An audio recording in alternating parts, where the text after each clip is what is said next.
O tema de hoje é trocando a reclamação pela gratidão. Trocando a reclamação pela gratidão. E quando eu conversava com o Jonathan, ele, há 3 semanas atrás, ou 2 semanas atrás, não lembro quanto tempo faz, ele falava das músicas que ele ia tocar aqui no culto de hoje. Ele perguntou qual era o tema, eu falei para ele, e vocês viram que vocês cantaram hoje sobre gratidão, né? Vocês cantaram sobre gratidão. Deus, Ele espera que nós sejamos agradecidos a Ele.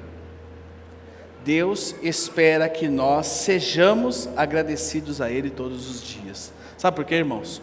Porque eu nunca posso dar a Deus mais do que Ele me dá.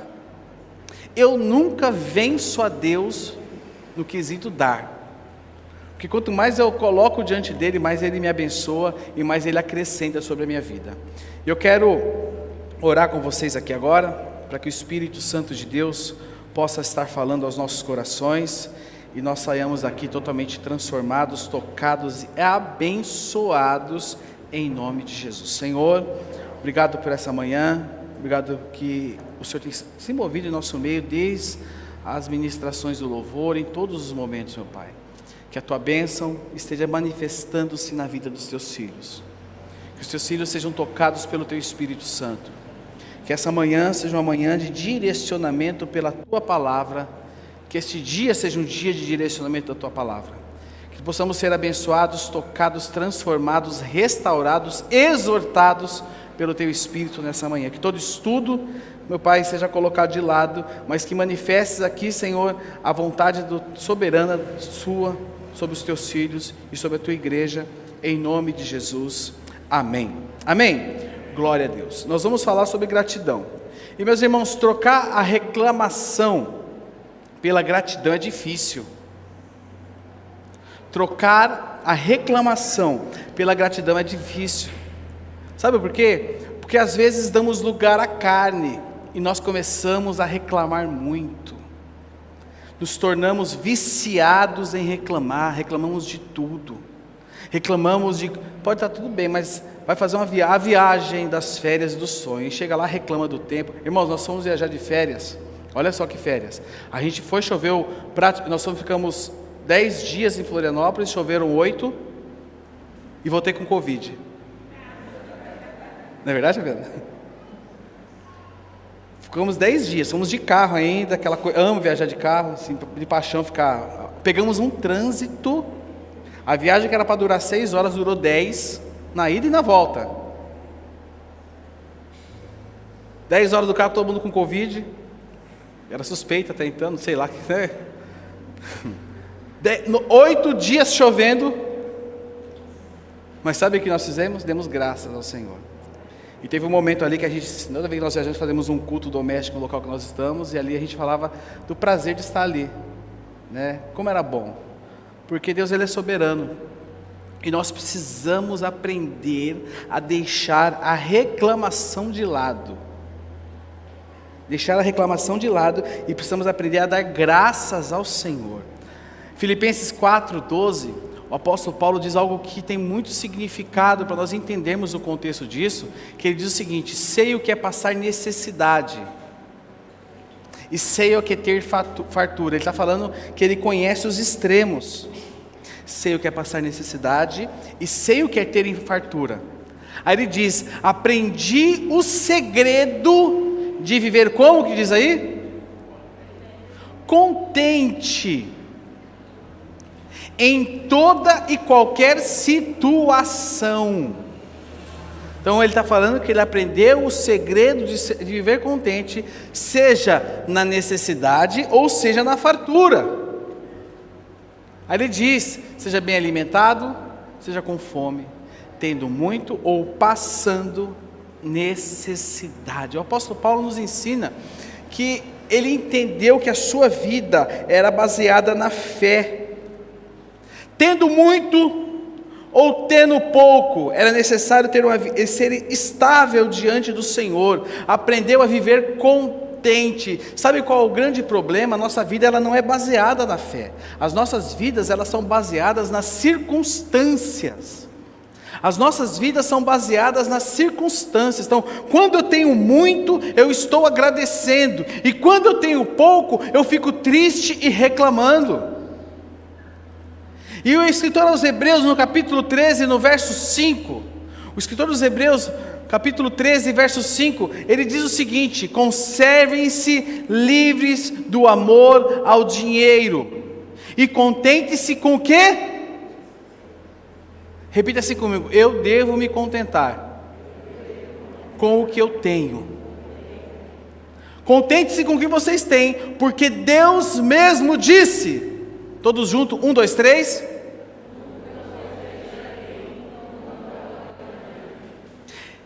Quando eu entendo o sentido disso, eu entendo o sentido de viver pela fé, não por circunstâncias, porque as circunstâncias elas mudam.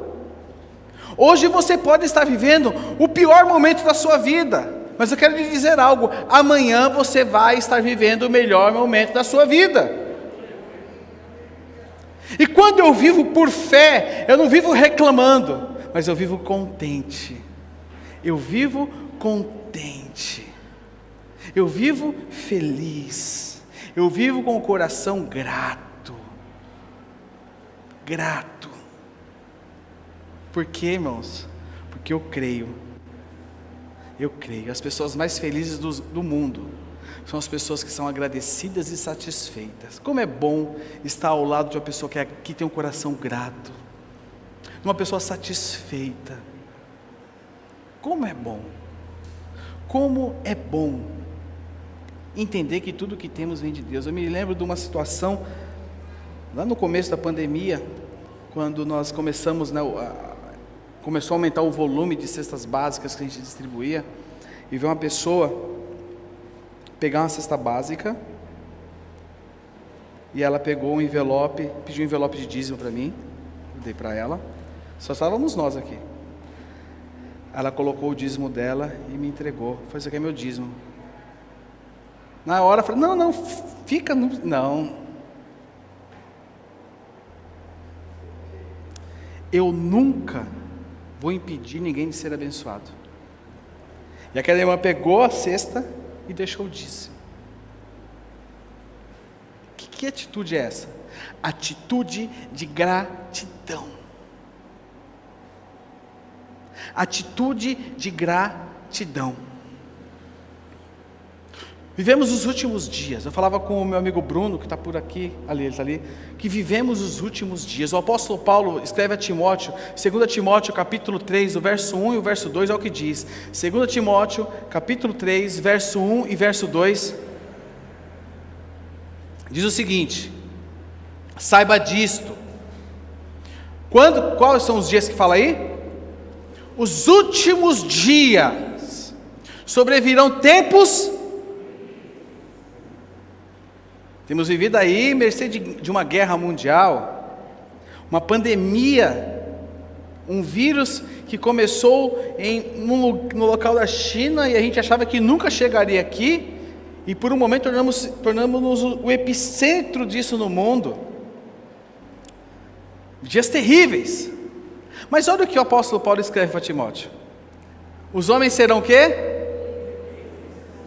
Avarentos, presunçosos, arrogantes, blasfemos, desobedientes aos pais. E olha que ele coloca aí como perfil do homem dos últimos dias. O que serão?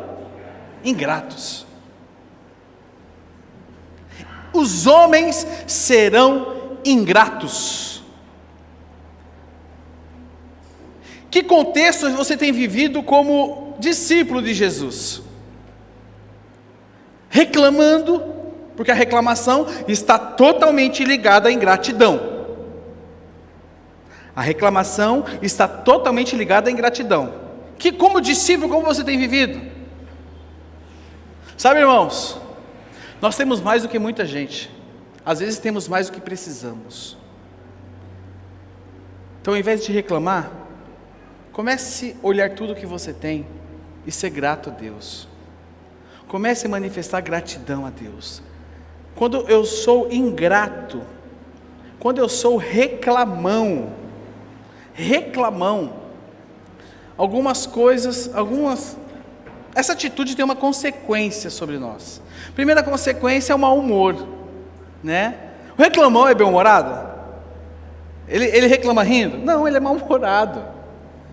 Mau humor. Segundo, sabe o que acontece? Ele começa a ter alguns atritos interpessoais.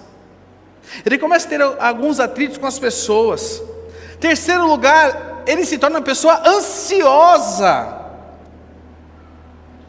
Ansiosa. Pode observar que em muitos casos, toda pessoa que está em quadro de ansiedade, ela reclama de alguma coisa. E quarto lugar, sabe o que acontece com ela? Pecado de ressentimento. Pecado de ressentimento. Sabe, irmãos, nós temos o nosso Fé e Finanças, começou a semana passada, foi muito bom. Vamos ter amanhã a aula com o pastor Fábio. Mas existem momentos na vida que precisamos dar um passo para trás para dar 2 para frente. Eu me recordo que no ano, faz tempo, hein? 2000 mais ou menos, 2001, eu lembro que eu tinha comprado o carro, lembra do Santanão, Santana 2.0, prata, com roda de liga leve, só tinha tido carro com direção hidráulica, irmãos, tinha tudo no carro, eu queria morar dentro do carro. E eu lembro que aconteceu uma situação em que veio sobre a minha vida uma crise violenta. Eu poderia até continuar com aquele carro, mas o que eu fiz? Eu vendi o Santanão, peguei um Palio 1.0, nada contra o Palio, porque né, eu gosto inclusive do Palio, mas o carro estava tão sambado que eu peguei, irmãos, que eu lembro que eu era dirigente de GCI na época, então eu saía fazendo, né, o recolhe, passar na casa dos irmãos pegando para trazer para a igreja. Eu lembro que essa descida aqui atrás, eu fui descer ela, quando eu fui subir, o carro não tinha força para subir, tão cheio que estava, o motor estava tão fraco. O que eu fiz? Eu dei ré, aí embalei, subi, quase eu voei aqui na academia na época. Mas em nenhum momento, você lembra disso, Fabiana? Tinha, o Palio cabe 5 pessoas, né? Eu acho que tinha umas 8 pessoas no carro. Entre porta-mala, no chão. Tinha umas 7, 8 pessoas. Mas em nenhum momento nós reclamamos. Nenhum momento. Foi um momento que nós passamos ali. E depois disso, Deus me abençoou. Troquei de carro, estou com esse hoje, eu já vou vender ele, pegar o mais barato. Não nem aí, irmãos. Mas entenda uma coisa, às vezes é necessário dar um passo para trás, para dar 2 ou 3 para frente. Não tenha medo disso. Muitas vezes, sabe o que acontece? Os jovens se comparam com aqueles que são mais velhos. E aí, o que tem 30 anos compara com o que tem 60. Esse que tem 60, automaticamente na vida dele, ele conquistou mais coisas. Fruto de trabalho. Esse que tem 30 está no caminho. E aí esse que tem 30, olhando isso, começa a reclamar, começa a blasfemar, começa a dizer, irmãos, não reclame da sua situação. Dê graças a Deus por ela e olhe para frente e avance. Avance. E eu queria que você abrisse comigo a sua Bíblia em 1 Tessalonicenses capítulo 5, verso 15. E tem uma frase do pastor Robert Morris que eu marquei aqui, que eu queria ler para vocês, que fala o seguinte: cuidado, presta atenção, cuidado, porque sua mente tem o poder incrível de justificar as suas compras. É ou não é assim, irmãos? Cuidado, porque a sua mente tem o poder incrível de justificar as suas compras. 1 Tessalonicenses capítulo 5, nós vamos ler aqui, do verso 15 ao verso 23. 1 Tessalonicenses capítulo 5, do verso 15 ao verso 23. Diz o seguinte: tenham cuidado para que ninguém retribua o mal com o mal, mas sejam sempre bondosos uns para com os outros e para com todos. Alegrem-se sempre, orem continuamente, deem graças em todas as circunstâncias, pois esta é a vontade de Deus para vocês em Cristo Jesus. Não apaguem o espírito, não tratem com desprezo as profecias, mas ponham à prova todas as coisas e fiquem com o que é bom. Afastem-se de toda forma de mal, que o próprio Deus da paz os santifique inteiramente, que todo o espírito, alma e o corpo de vocês sejam preservados irrepreensíveis na vinda de nosso Senhor Jesus Cristo. Amém? Eu queria passar para vocês 7 lições que eu extraí desse texto aqui, para que você possa viver bem, trocando a reclamação pela gratidão. Então, em primeiro lugar, aqui no verso 15,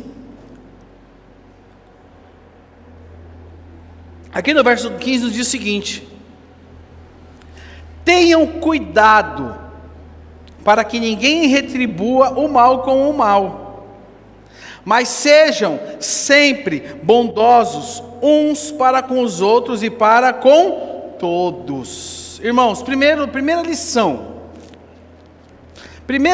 para você viver bem e trocar a reclamação pela gratidão. Primeira lição é: nunca retribua o mal com a mesma moeda. Nunca retribua o mal com a mesma moeda. Nunca. O apóstolo Paulo nos deixa aqui escrito isso. Sabe, irmãos, vivemos num mundo onde as pessoas nos apedrejam todos os dias.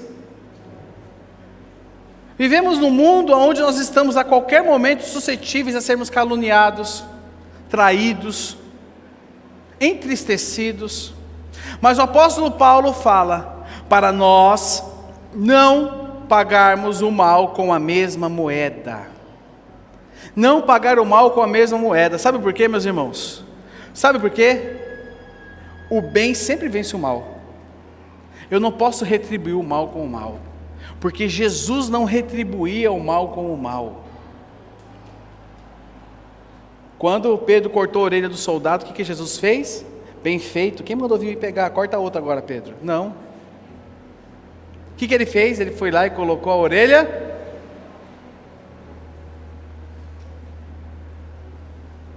Quando Jesus já sabia que Judas ia trair ele, o que Jesus fez? Lavou os pés de Judas. Serviu.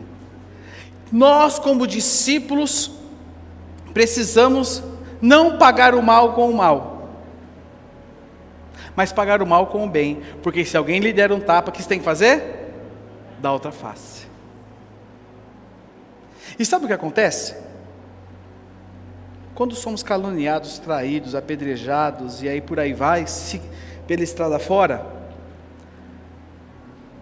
a nossa reação é sempre de querer revidar. A nossa reação é sempre de querer se auto-justificar, porque nós sempre temos justificativa para a nossa atitude, é ou não é?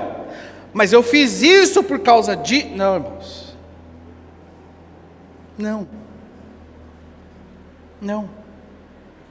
Esquece. Apaga. Não revide o mal com o mal, mas revide o mal com oração. Revide o mal com o bem. Em nome de Jesus. Segundo princípio, verso 16, que é o verso mais curto dessa passagem que nós lemos, o apóstolo Paulo fala o seguinte: alegrem-se, quando? Alegrem-se sempre. Irmão, segundo lugar, escolha a alegria em todas as circunstâncias, porque quando eu escolho alegria em todas as circunstâncias, primeiro lugar, né? Quando eu não pago o mal com o mal, então eu não vou reclamar, mas eu vou ser grato, eu vou agradecer ao Senhor, eu vou pagar o mal com o bem. Segundo, escolho alegria em todas as circunstâncias. Eu escolho ser satisfeito com tudo. Eu escolho ser saciado com tudo que eu tenho. Eu permito que as experiências amargas da minha vida, amargura, ressentimento, o ódio, a reclamação não tomem conta de mim, e eu me mantenho grato, alegre, feliz em todas as situações. Pense comigo, quantas situações contrárias você não tem vivido hoje? Quem aqui está com alguma dificuldade? Levanta a mão. Pode levantar a mão alto, comigo. Todos nós temos. Agora a minha pergunta é: como você escolhe se portar diante dessa situação?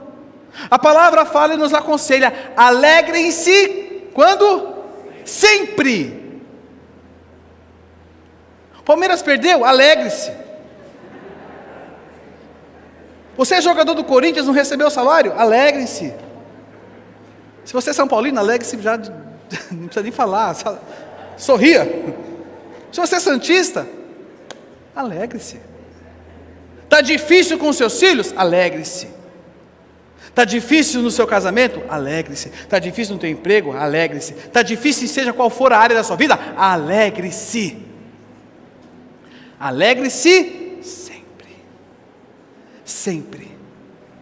Não é quando tudo está bem, é sempre. Então, quando eu me alegro sempre, eu deixo a reclamação, a ingratidão de lado, e eu começo a manifestar um coração grato. Sabe por quê, meu irmão? Eu me torno inabalável. E um coração de uma pessoa que é alegre é um coração de uma pessoa que tem fé. Porque ela está vivendo, irmãos, ela está vivendo dentro de um vulcão em erupção, mas ela está feliz. Sabe por quê? Porque ela não depende de circunstâncias, ela depende de Deus.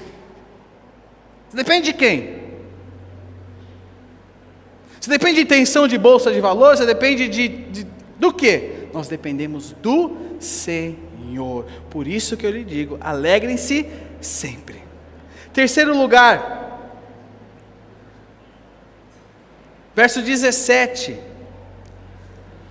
o apóstolo Paulo escreve a seguinte: orem, quando é para orar aí? Desenvolva, terceiro princípio é desenvolva uma vida habitual, uma vida diária de oração. Eu coloquei a palavra habitual aqui de propósito, porque hábito eu adquiro. Hábito eu adquiro. Ah, mas eu não tenho, eu não consigo. Irmãos, hábito se adquire.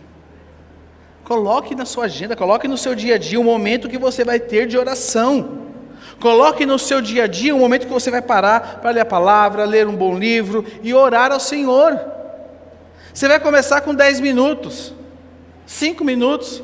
Quando você for ver, vai estar em meia hora. Porque é hábito. Desenvolva uma vida habitual de oração. Quando eu tenho um coração feliz, quando eu tenho um coração grato, eu tenho uma vida de oração. Eu coloco as coisas diante de Deus. Sabe o que troca muitas vezes? Sabe que, pelo que nós trocamos a oração? Pela reclamação. Às vezes você assiste televisão só para criticar o que está passando na notícia. É ou não é? Não assiste notícia. Irmãos, eu quando estou ficando muito, quando eu começo a assistir muita televisão, começo a ficar muito reclamão, eu paro de assistir. Eu não vejo notícia faz bom tempo. Por quê? Porque eu estou ficando reclamão, está me fazendo mal aquilo, então eu paro. Troque a reclamação pela oração, em nome de Jesus. Verso 18, olha o que diz no verso 18. O verso 18 nos diz o seguinte, olha só, coloca para mim, vamos ler todos juntos. 1, 2, 3, deem graças em todas as circunstâncias, pois esta é a vontade de Deus para vocês em Cristo Jesus. Nós somos craques em dizer o que é a vontade de Deus. É ou não é? Será que é a vontade de Deus isso para a minha vida? Quem nunca falou isso? Será que isso é a vontade de Deus para mim? Para o meu emprego, para o meu ministério, para o meu casamento? Né? As solteiras, os solteiros dizem, será que ela ou ele é a vontade de Deus para mim? Ah, eu vou comprar aquele carro, não, será que ele é a vontade de Deus? A gente espiritualiza tudo, né? Só que eu queria dizer para vocês algo, a vontade de Deus é isso aí para você, ó. Deem graças em todas as circunstâncias. Deem graças em todas as circunstâncias. É a experiência mais louca que existe, mas eu vou te perguntar, você já deu graças a Deus pelo seu problema? Né? Você já deu graças a Deus pelo seu problema? Senhor, obrigado. Obrigado pelo desemprego, meu Pai. Obrigado, Senhor, que meu chefe mandou embora ontem. Eu já queria sair mesmo. Não, está desempregado, queridão. Só para te informar, tá bom? Mas eu peguei a rescisão. Dinheiro acaba. A não ser que você pegou 100 milhões de reais e vai deixar aplicado. Aí a gente conversa, aí a gente muda a conversa. Mas mesmo assim, você precisa rever seus conceitos sobre dinheiro. Você já deu graças a Deus? Teve um dia, vou confessar um pecado, tá, Fabiana? Mas eu estou confessando. Pecado confessado é pecado? Fala mais alto. Pecado confessado é pecado? Ouviu? Teve um dia, irmãos, que a irmãzinha estava tão chata, que eu falei, Jesus, o que eu faço? Aí me veio esse versículo no meu coração. Falei, obrigado, Senhor, por ela. Obrigado pela chatice dela. Irmãos, deu 2 horas, a bichinha estava seda. Estava num momento de, né? Sabe aquele momento de... Estava uma seda. Mas, foi uma ilustraçãozinha aqui, mas nós temos que dar graças a Deus por tudo. Sermos gratos ao Senhor. Sermos sempre gratos. Esse é o conselho do apóstolo Paulo. O verso 19 ao verso 21, olha o que diz. Não apaguem, quem? Não tratem com desprezo as profecias, mas ponham à prova todas as coisas e, o que diz agora? E fiquem com o que é bom. Quem aqui faz um bom churrasco? Levanta a mão para mim. Miro, quem é? Não é bom? É mesmo, cara? Me desafiou agora aqui. Quando fala, é que chamou para briga. Quem faz o quê? O churrasqueiro, levanta a mão. O Gé, o Aldo eu sei que chega junto. Irmãos, o Senival, meu amigo Ney. É mesmo? Quem aqui acredita que ele faz uma costelinha boa? Levanta a mão. Eu não acredito. Não, fala que não, não acredito não. A gente só acredita vendo. Tem aqui umas 200 pessoas, dá seus pulos, amigão. Dá seus pulos, amigão. Irmãos, para uma churrasqueira ser mantida acesa, o que você tem que fazer com ela? Soprar? Tem que manter o que lá? Tem que colocar toda hora o quê? Carvão. A lareira, para ela manter a casa aquecida, o que tem que ser colocar toda hora aqui ali? Lenha. E aqui diz, não apaguem o espírito. Não tratem com desprezo as profecias, mas ponham à prova todas as coisas e fiquem com o que é bom. Irmão, sabe o que está acontecendo com nós? Sabe o que está acontecendo conosco? É tanta coisa, é tanta reclamação, é tanta ingratidão, que o Espírito Santo já está no canto da casa como um móvel, que de vez em quando você tenta lá pegar ele, reclama de tudo. Irmãos, não apaguem o Espírito. Você é templo do Espírito Santo de Deus. Olhe para quem está do seu lado.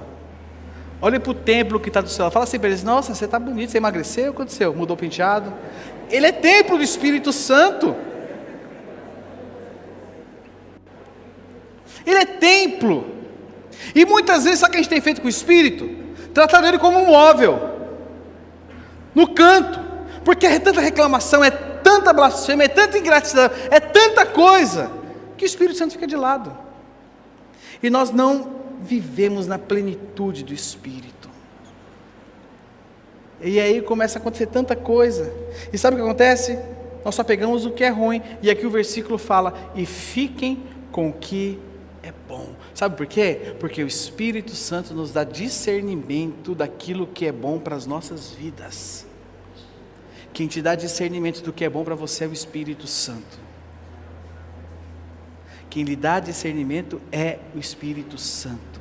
Pega todas as situações da sua vida, para Senhor, está aqui. Busca discernimento do Espírito Santo. Faça como você faz com o peixe.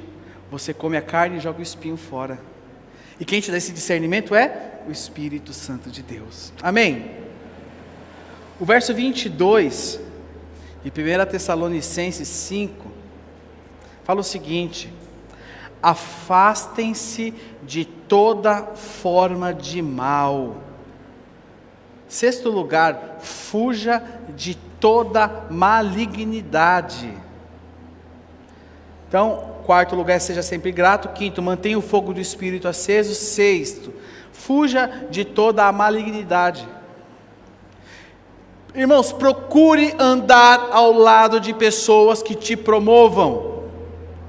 Sabe qual é o problema? Nós só queremos ser influenciados por pessoas que são piores que a gente. Ao invés de você ser a influência boa, você é influenciado. Procure andar de lado de pessoas que te promovam. Leia livros que te edifiquem.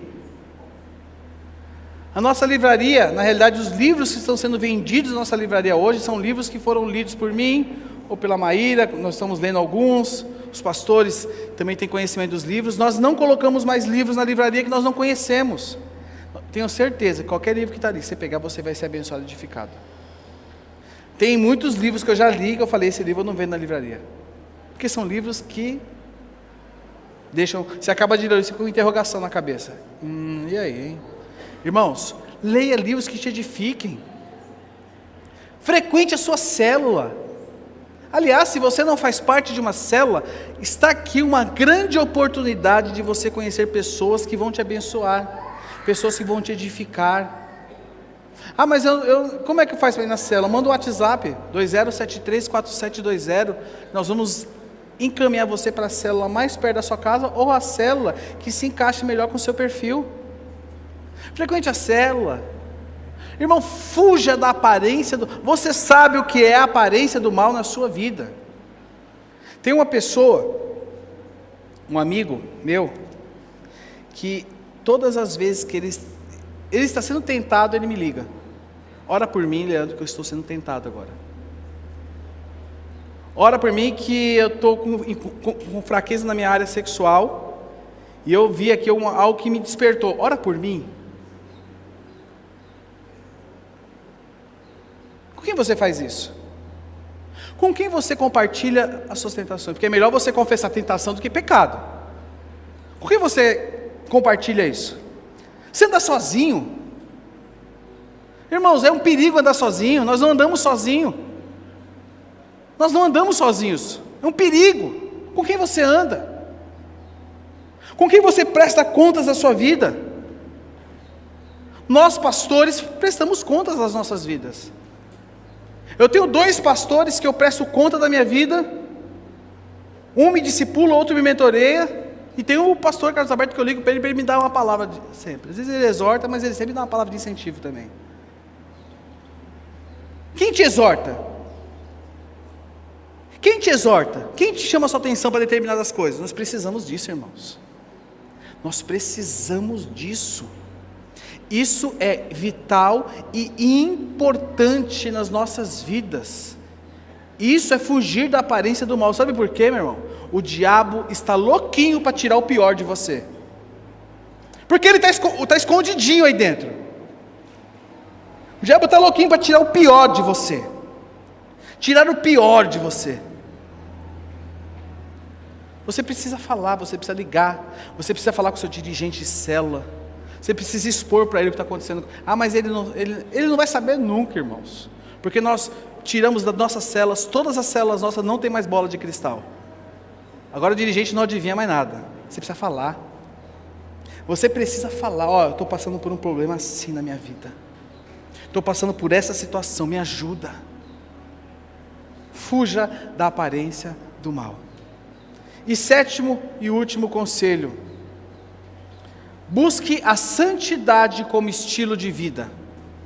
1 Tessalonicenses 5:23, terminando a leitura aqui de 1 Tessalonicenses com vocês, diz que o próprio Deus da paz os santifique inteiramente, que todo o espírito, alma e o corpo de vocês sejam preservados, irrepreensíveis na vinda de nosso Senhor Jesus Cristo. Jesus vai voltar, irmãos. Jesus vai voltar. E a santidade nos aproxima de Deus. Sabe, meus irmãos, a santidade, ela não é um estilo de vida que dura 1, 2 dias, 3 dias. Se a igreja está bem, a igreja está quente, a igreja está fria, o pastor está na unção, o pastor está na carne. Não, a santidade, ela dura até a vinda e a volta do nosso Senhor. Até a vinda e a volta do nosso Senhor. Amém? Cultive um coração agradecido. Agradeça a Deus por tudo que você tem. Seja grato por tudo que Deus tem colocado na sua vida. O grato, a pessoa que manifesta gratidão, a pessoa que é satisfeita, ela toma decisões sábias, porque o coração dela não está movido por circunstâncias, mas o coração dela está movido pela fé. Sabe, meus irmãos, nós precisamos ter isso claro para nós. Dentro do peito de cada mordomo fiel, presta atenção, dentro do peito de cada mordomo fiel, bate um coração grato. Bate um coração grato, um coração agradecido. Provérbios 15, 23. Coloca para mim, Hugo, por favor. Provérbios 15, 23. Diz o seguinte. 15, 13, perdão, Hugo. 15, 13. 15, 13 diz: a alegria da onde? Transparece aonde? Mas o coração angustiado oprime o espírito. Está aí. A alegria do coração transparece no rosto, mas o coração angustiado oprime o espírito. O endividado, ele fica oprimido. O endividado, ele fica procurando meios, nada é bom para ele, nada satisfaz a fome daquilo que é a necessidade dele. Porém, quando você fica aliviado, quando você se vê satisfeito, você elimina as dívidas, você começa a administrar bem aquilo que Deus tem te dado, o que acontece com você? Você começa a manifestar-se diferente diante do Senhor. Sabe, meus irmãos, que você possa manifestar gratidão, que você possa manifestar gratidão, porque dentro do coração, dentro do peito de um bom mordomo, bate um coração grato. Bate um coração grato. Feche seus olhos. Curve sua cabeça.